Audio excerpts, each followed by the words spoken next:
Fluid at the काय rest. आता नेमकी हे काय पॉईंट आहे आपण ते एकदा बघू. The branch of the physics deals with the properties of the fluids at the rest. हा महत्वाचा शब्द आहे याच्यात, काय रेस्ट.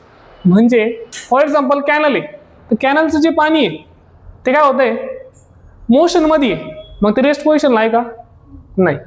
रेस्ट पोझिशनला म्हणजे कसं की फॉर एक्झाम्पल एक कंटेनर आहे आपल्याकडं, एक छोटंसं भांडं आहे, त्याच्यामध्ये काय आपल्याकडं लिक्विड आहे, मग ते एका ठिकाणी स्टॉप आहे का नाही, एका जागेवर काय ते रेस्ट पोझिशनला आहे, ते मोशन मध्ये आहे का, मग त्याला कोणता शब्द वापरायचा स्टॅटिक. कोणता शब्द वापरायचा. मग जी ब्रांच फिजिक्सची फ्लुइडचा स्टडी करणार आहे, पण ते फ्लुइड कसं पाहिजे रेस्ट पोझिशनला पाहिजे का नाही, ते कसं पाहिजे रेस्ट. मग त्या ब्रांचला काय म्हणायचं फिजिक्सच्या हायड्रोस्टॅटिक. आणि तुम्ही असा एक शब्द वापरला ऐकला असणार आहे बायोलॉजीमध्ये, आता केमिस्ट्रीला पण नंतर ऐकणार तुम्ही ऑस्मोटिक प्रेशर नंतर. मग हायड्रोस्टॅटिक प्रेशर असा शब्द ऐकला ना तुम्ही. मग हायड्रोस्टॅटिक प्रेशर म्हणजे काय ते आपण पुढे बघणार आहे, पण तुम्हाला परत एकदा सांगतो ऐका. एक फिजिक्सची ब्रांच आहे की ज्याच्यामध्ये आपल्याला कशाचा स्टडी करायचा आहे फ्लुइडचा स्टडी करायचा आहे. आणि फ्लुइड एका जागेवर काय आहे रेस्ट पोझिशनला आहे. रेस्ट पोझिशनला म्हणजे कसं एका जागेवर कसं आहे ते स्टॉप आहे, मग त्या ब्रांचला आपण काय म्हणतो हायड्रोस्टॅटिक. आणि आता त्याच्यामध्ये आपण बघणार आहे प्रेशर. तर मग आता प्रेशर कसं एक्झर्ट होतं ते बघणार आहे पहिलं. तर सगळ्यात पहिले तुम्ही मराठी समजून घ्या पहिलं काय आहे ते. मग आपल्याकडे इथे लिक्विड आहे बरोबर आहे की नाही. मग लिक्विडमध्ये काय असतो एक लेअरमध्ये फोर्स असतो. काय असतो फोर्स असतो. मग हा जो फोर्स आहे ना तो काय करतो लेअरचा या कंटेनरची जी ही आहे ना कंटेनरची जी वॉल आहे का त्याच्यावरती फोर्स काय होतो लिक्विडचा एक्झर्ट होतो. आणि त्याला आपण काय म्हणतो एफ. काय म्हणतो आपण त्याला. हे का बरं महत्वाचं आहे हे लक्ष द्या, कारण की याच्या पुढे आपलं एक एक्सप्रेशन आहे pressure due to the liquid column. काय एक्सप्रेशन आहे प्रेशर ड्यू टू द, ते बोर्डला नाही पण सीईटीला ज्यावर त्याच्यावर प्रॉब्लेम असतात ते सॉल्व्ह करण्यासाठी तुम्हाला त्याचं मेकॅनिझम काय ऍक्च्युअलमध्ये फोर्स कसा एक्झर्ट होतो, फोर्समध्ये कोणकोणते फॉर्म्युले ते समजून घेणं गरजेचं आहे. आणि ते समजून घ्यायचं असेल तर पहिले हे समजणं गरजेचं आहे. समजलंय. आता लक्ष द्या. सगळ्यात पहिले काय दिलंय the normal force exerted by the काय फ्लुइड ऍट द रेस्ट. म्हणजे हे पाणी असू द्या फ्लुइड असू द्या हे एका जागेवर काय स्टॉप पोझिशनला आहे की नाही. मग ते स्टॉप पोझिशनला आहे आणि ते काय करते ही जी कंटेनर आहे हे जे कंटेनरची जी वॉल आहे म्हणजे काय आहे की ही जी भांड्याची जी भिंत आहे कंटेनरची त्याच्यावरती काय करते हे पाणी फोर्स एक्झर्ट करते की नाही सगळीकडं. आणि तो फोर्स कसा पण एक्झर्ट करू शकता असं काही नाही का हॉरिझॉन्टली, तो व्हर्टिकली पण काय होतो बॉटमच्या याला फोर्स एक्झर्ट होतो. फक्त कुठं होणार तो वॉटरमध्ये होणार आहे, कारण की इथं खाली काय वॉटर आहे वरती काय आहे एअर आहे. आणि हीच डायग्राम आपल्याला पुढं पण काढायची आहे. लक्ष द्या इकडं. नंतर काय दिलंय पुढं पर युनिट सरफेस एरिया काय आहे त्याचा ए. मग आता कन्सिडर करायचं समजा मला इथला प्रेशर कॅल्क्युलेट करायचं कुठला या ठिकाणचं, मग मी त्याला काय म्हणतो पी बोलतो बरोबर. मग हे जे वॉटर आहे वॉटरने काय केलं इथं फोर्स एक्झर्ट केलाय की नाही, मग त्या फोर्सला काय म्हणतो मी एफ. आणि एवढा जो एरिया आहे त्याला काय म्हणतो ए. म्हणजेच या वॉटरने एवढा प्रेशर काय केलं आहे आता एक्झर्ट केलंय. नॉर्मल डेफिनेशन आहे आपली फोर्स आपण काय एरिया कळालं. आणि मग ज्या वेळेस एखादं फ्लुइड रेस्टला आहे आणि ते फ्लुइड काय करते ज्या कंटेनरमध्ये आपण त्याला भरलेलं आहे त्याच्यामध्ये साठवलेलं आहे त्याच्यावरती काय करते ते फोर्स एक्झर्ट करते की नाही पर युनिट एरिया, मग त्याला काय म्हणतो आपण प्रेशर. आणि त्याला दुसरं नाव काय hydrostatic pressure. Static means at the rest position. झालं इथपर्यंत हे समजलं सगळ्यांना. नंतर पुढे काय दिलंय SI unit of the pressure. तुम्हाला माहिती फोर्स युनिट काय न्यूटन आणि एरियाचं युनिट काय मग आलं न्यूटन पर मीटर स्क्वेअर आलं पहिलं युनिट. नंतर काय आहे की तुम्हाला बाकीचे पण युनिट्स आहे जे की तुम्ही केमिस्ट्रीमध्ये शिकणार आहे बार टॉर. पण सध्या आपण कोणचं बघू फक्त एक पास्कल वाला बघू. काय आलं मग 1 न्यूटन मीटर म्हणजेच किती आहे 1 पास्कल. म्हणजे दोघं पण काय इक्वल आहे. झालं. पुढचा विषय काय आहे की इट्स डायमेन्शन आर. त्याची डायमेन्शन काढायची आपल्याला.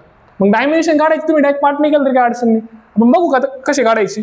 सगळ्यात पहिलं फॉर्म्युल्यात काय प्रेशर फोर्स आहे. फोर्स याचं आपलं हे काय डायमेन्शन फोर्सची काय आहे बरं फोर्सचे काढू पहिले. मग फोर्सचे डायमेन्शन कशी काढतो आपण फोर्स इज इक्वल टू काय मास इंटू काय ऍक्सलरेशन.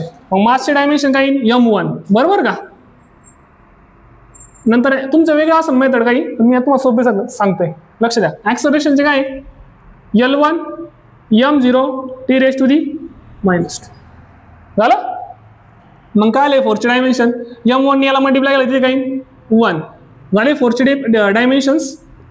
आता हे जे फोर्सचे डायमेन्शन आले ते आपण जरी इन्सर्ट केले या फॉर्म्युल्यामध्ये मग काही फोर्सचे वरती येतील आणि खाली काय एरिया आहे, एरियाचं युनिट काय आहे मीटर स्क्वेअर. मीटर एकाशी रिलेटेड आहे, लेंथच्या रिलेटेड आहे की नाही, बरोबर आहे की नाही. मग हे जे L2 आहे हे खाली आहे, हे खाली प्लस आहे, वरती गेला काय होतील म्हणजे काय होईल वरती L वरती प्लस आहे आणि नंतर हा L खालचा वरती गेला तर मग काय होईल तो प्लस मायनस काय होईल, मग L च्या वरती काय मायनस आला इथं -1 आणि बाकी सगळं M1 पहा ॲज इट इज आहे, t⁻⁻2 as it is.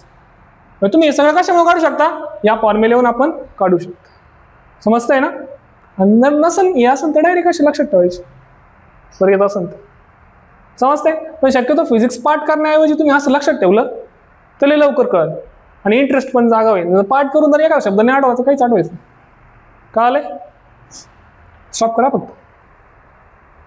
Next point आहे pressure due to a liquid column. आता लिक्विड कॉलम मीन्स हे कंटेनर आहे, त्याच्यामध्ये आपल्याकडे एक फ्लुइड किंवा लिक्विड भरलेलं आहे. मग त्याचा एक कॉलम आहे की नाही उभा, आणि तो किती या कंटेनरवर प्रेशर एक्झर्ट करतोय त्यासाठी आपल्याला काय काढायचं एक एक्सप्रेशन काढायचं आहे. आणि ती इम्पॉर्टंट का बरं आहे, मी त्याच्यावरती सीईटीला मल्टिपल प्रॉब्लेम्स आहे, वेगवेगळ्या कंडिशन टाकल्या जातात, काय काय असेल ते आपण नंतर बघणारच आहे ते. पण मग तुम्हाला सांगतो काय की याच्यावरती एक्सप्रेशन का बरं इम्पॉर्टंट आहे. जरी तुम्हाला या बोर्डला क्वेश्चन नाही आला की derive the expression for the pressure due to the liquid column, तरी पण तो तुम्हाला कशासाठी इम्पॉर्टंट आहे सीईटी साठी. समजलंय ते एक्सप्रेशन एकदम सोपं इझी आहे, त्याच्यावरती प्रॉब्लेम पण तुम्हाला स्टेट बोर्डला विचारला जाऊ शकतो. तर लक्ष द्या. सगळ्यात पहिले कंटेनर सगळ्यांना समजली डायग्राम. अजून मी याच्याविषयी काही सांगितलेलं नाही, फक्त तुम्ही एक कन्सिडर करा की हे काय कंटेनर आहे आणि याच्यामध्ये काय भरलेलं आहे आपण सगळीकडं लिक्विड भरलेलं आहे म्हणजेच फ्लुइड भरलेलं आहे. झालं. तर पहिला पॉईंट काय आहे, container is fill with the fluid of the density काय आहे त्या फ्लुइडची रो. डेन्सिटी काय आहे रो. झालं. म्हणजे या फ्लुइडची डेन्सिटी काय आपली रो. इथपर्यंत कळालं सगळ्यांना. नेक्स्ट पॉईंट नंतर काय कन्सिडर द इमॅजिनरी सिलेंडर.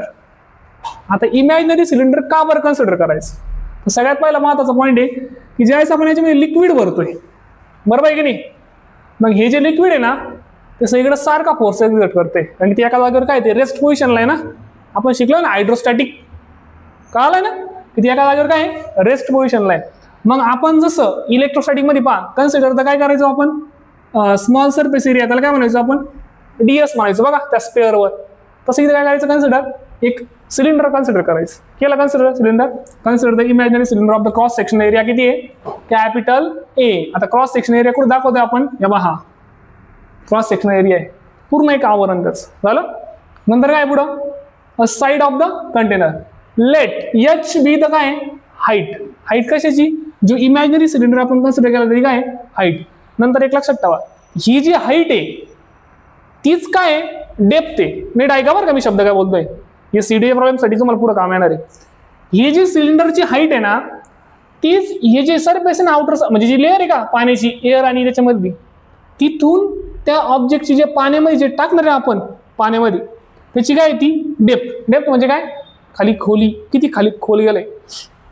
समजा या सिलेंडरची हाईट इथून एवढी ना फॉर एक्झाम्पल आपण कन्सिडर करू, तर मग इथं एखादा ऑब्जेक्ट आला ना तर ती या जे पाण्याची लेअर आहे वरची सरफेस लेअर त्याच्यापासून जी हाईट ही जी हाईट आहे ना हीच काय त्याची डेप्थ आहे. आणि हे तुम्हाला कुठं काम येणार आहे ज्यावेळेस तुम्ही प्रॉब्लेम सॉल्व्ह करायला येणार त्यावेळेस. एक्सप्रेशन मध्ये एवढं काय नाही पण तुम्हाला कळायला पाहिजे की कोणचा कंपोनंट काय दाखवतो आपल्याला. झालं इथपर्यंत.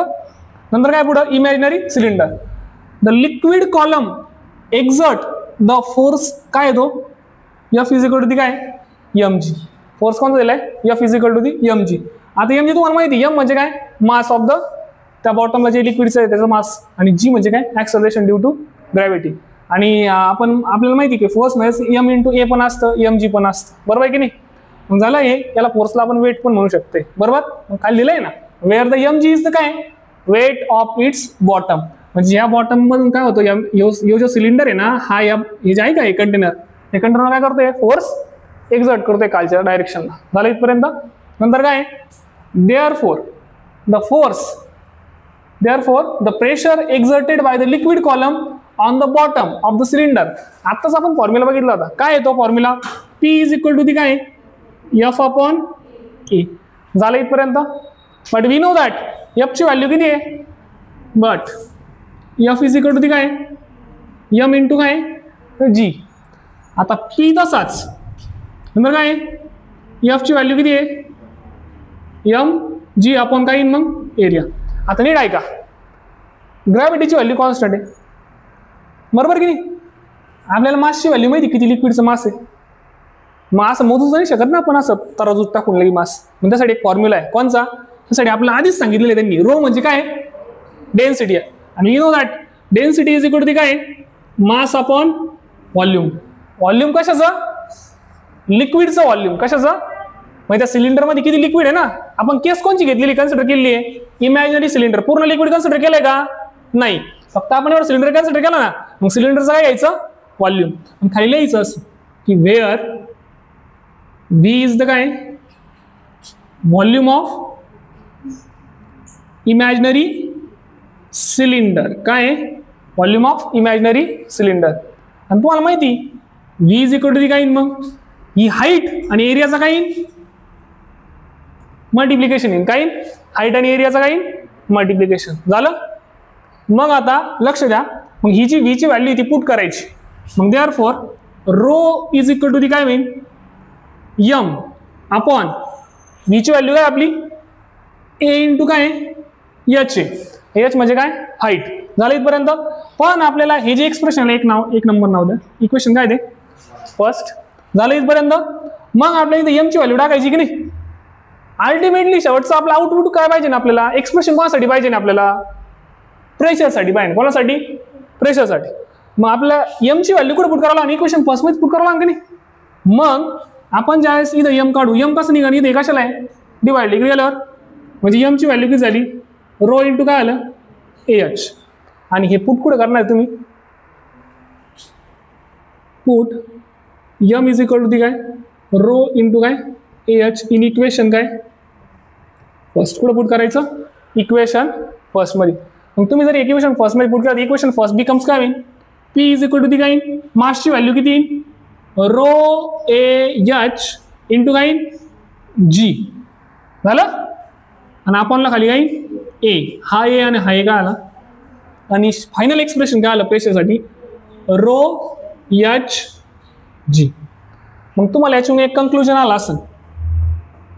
आता तुम्ही म्हणशाल, लक्ष द्या, तुमच्या डोक्यात एक विचार येईल. काय? की आपण ते एवढंच इमॅजिनरी सिलेंडर कन्सिडर केलं होतं आणि ते काय करतं? कंटेनरवर फोर्स काय करतं? बॉटमवर एक्झर्ट करतं. मग तुम्ही असं कसं काय म्हणू शकताय की हे कंटेनर म्हणजेच पूर्ण लिक्विड आहे? नीट बघा पॉइंट. तुम्ही असं नाही म्हणू शकत ना की हे कंटेनर म्हणजेच काय आहे? पूर्ण लिक्विड आहे. मग तुम्ही एक्सप्रेशन म्हणजे आता एरिया कुठे दिसतो तुम्हाला? म्हणजे याच्याहून कळालं आपल्याला की जो प्रेशर एक्झर्ट होतो अकॉर्डिंग टू पास्कल लॉ पण असणार ते पुढं, जो प्रेशर एक्झर्ट करते कोण? लिक्विड त्या कंटेनरवर, ते त्याच्यावरती साईजवर डिपेंड आहे का लिक्विडच्या किंवा फ्लुइडच्या? नाही. म्हणजे साईजवर डिपेंड नाही, म्हणजे एरियावर पण काय डिपेंड नाहीये. सीईडीला क्वेश्चन येईल तुम्हाला, स्टेट बोर्डला पण क्वेश्चन येईल की प्रेशर हा इंडिपेंडंट आहे का डिपेंडंट आहे? तर तो प्रेशर या एक्सप्रेशन मध्ये तुम्हाला एरिया दिसतोय पुढं एरियावर. प्रेशर हा एरियावर डिपेंडंट नाही, म्हणजे तो कोण आहे? इंडिपेंडंट. हे महत्वाचा की पॉईंट आहे. समजलंय? गेलो.